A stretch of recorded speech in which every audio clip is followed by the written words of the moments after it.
Nigerians, I almost lost my virginity 2 nights ago. And I'm saying this to encourage our parents to begin to ask their children questions. Begin to engage your kids in a heart-to-heart conversation. Know their whereabouts, know their source of income. Like, be on the know on every changes in their life. Know their moves. I work in a factory, I work in here and here. No longer confirm these things for yourself. I was coming back home 2 nights ago. And then I saw a young lady, very beautiful, who would have passed for a good wife.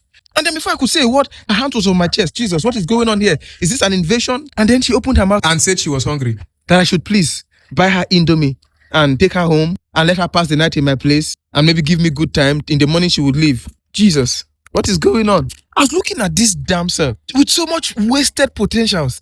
This person is very young, very beautiful. Looking at her, she was wasted. I was shocked until I looked and discovered drugs was doing a lot in her life already. And when I asked people around, they told me that she was into the business of satisfying men for money. Is that how low everything has become? People have lost their pride. People have lost their dignity. People have lost what makes them human beings. Because if you are normal, there's nothing normal about jumping from one bed to another just to earn a living. What is this laziness? It is not a character for anyone. And it is not like a normal thing around this place. And I know that a lot of parents don't know that their daughters are into this kind of business. They just keep accepting gifts and money from their children, not knowing what they do for a living.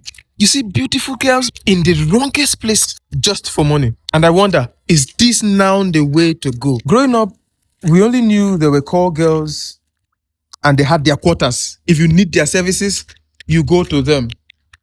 But right now, they come to you and force you to need their services. When I engaged her in a conversation, I discovered there was no market for her that day. And that where she sleeps, she pays 3,000 naira every night. She sleeps there.